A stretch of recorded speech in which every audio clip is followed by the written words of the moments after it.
Bismillahirrahmanirrahim. Assalamualaikum warahmatullahi wabarakatuh. Anak-anak murid Ustazah, apa khabar semua? Alhamdulillah, semoga anak-anak murid Ustazah sihat walafiat. Ustazah ingin mengucapkan selamat kembali belajar. InsyaAllah hari ini kita akan belajar bidang akhlak, tajuk adab bertamu.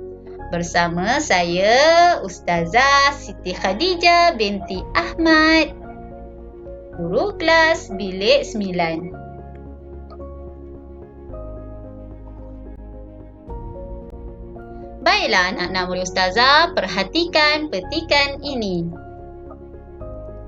Ustazah, apakah maksud tetamu? Tetamu ialah orang yang menziarahi orang lain sebagai tetamu, sama ada diundang atau tidak diundang.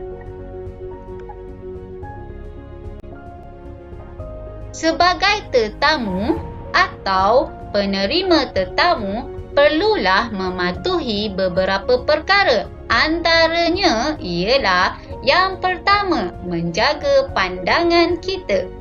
Yang kedua, tidak berkhalwat atau berdua-duaan. Yang ketiga, menjauhi percampuran lelaki dan perempuan tanpa hajat atau keperluan. Yang keempat, meninggalkan tabarruj, iaitu berhias diri yang berlebihan. Yang kelima, kita hendaklah sentiasa berpakaian sopan dan menutup aurat.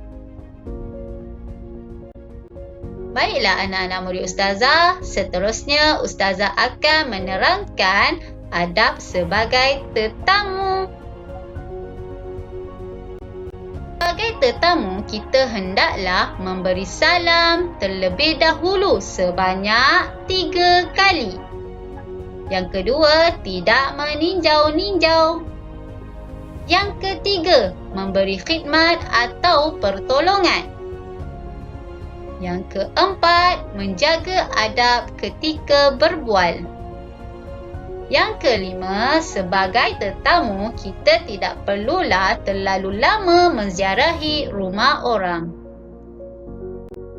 Yang keenam, kita hendaklah menjauhi perkara yang menyakiti tuan rumah seperti membuat kekotoran, kerosakan, bising dan sebagainya. Yang ketujuh, sebagai tetamu, hendaklah menziarahi pada waktu yang sesuai, iaitu waktu yang tidak terlalu pagi dan tidak terlalu lewat malam. Yang ke-8, tidak membezakan orang yang hendak diziarahi. Dan yang ke-9, berterima kasih dan menyatakan rasa gembira bersama tuan rumah. Perhatikan petikan hadis ini. Nabi Muhammad SAW bersabda dalam sebuah hadis yang diriwayatkan oleh Imam Bukhari dan Imam Muslim daripada Sayyidina Abu Musa al-Ash'ari radhiyallahu anhu, al-istidhanu thalathun fa in udhina laka wa illa farji'. Artinya, minta izin masuk rumah itu 3 kali. Jika diizinkan untuk kamu, maka masuklah, dan jika tidak, maka pulanglah.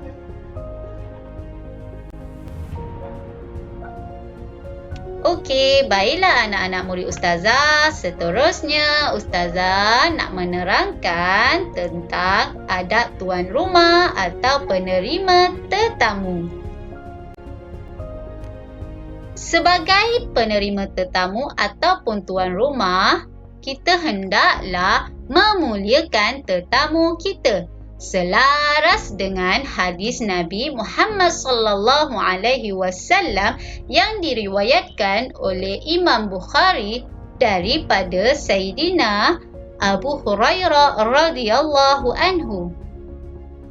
Qala Rasulullah sallallahu alaihi wasallam, Man kana yu'minu billahi wal yawmil akhiri falyukrim dhaifahu. Artinya, siapa yang beriman kepada Allah Subhanahu wa Ta'ala dan hari akhirat, maka muliakanlah tetamunya.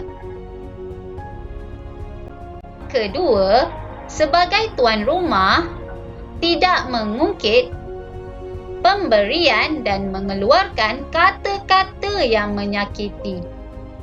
Firman Allah Subhanahu wa Ta'ala dalam surah Al-Baqarah ayat 264.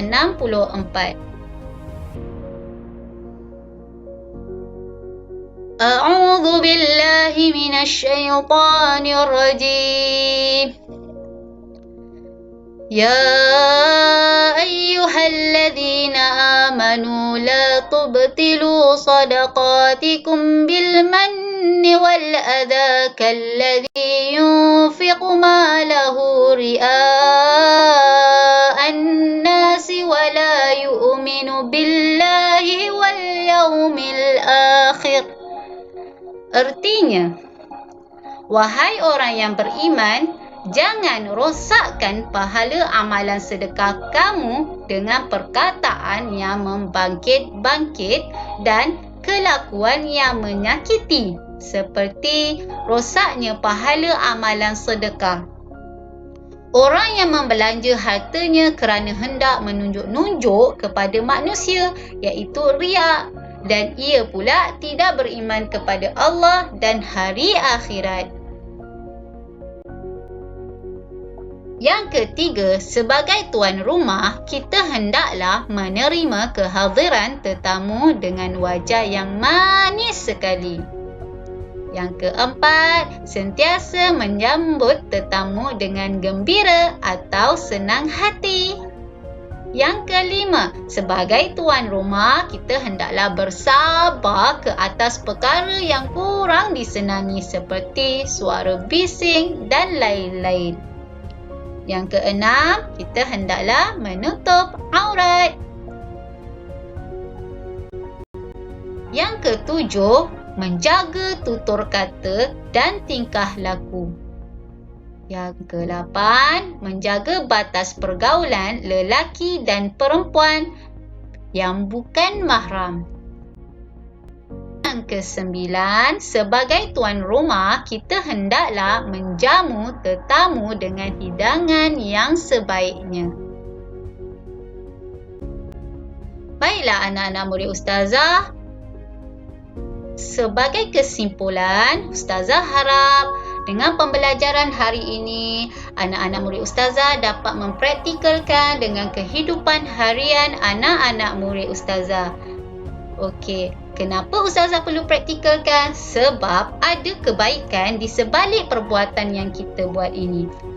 Kalau kita amalkan adab bertamu ini, kita akan dapat mengeratkan silaturahim antara kita semua umat Islam. Kedua, kita akan menjadi hamba yang lebih baik dan beradab. Ketiga, kita akan menjadi hamba yang mentaati perintah Allah. Alhamdulillah, selesailah sudah pembelajaran kita pada hari ini.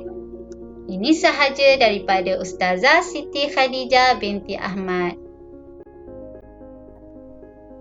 Okeylah anak-anak murid Ustazah, sila buat latihan akhlak tajuk adab bertamu dalam sistem Al-Bayan bahagian Quizy. Boleh rujuk video pembelajaran Ustazah Siti Khadijah dan buku teks darjah 2 PDF yang Ustazah akan bagi di dalam grup WhatsApp.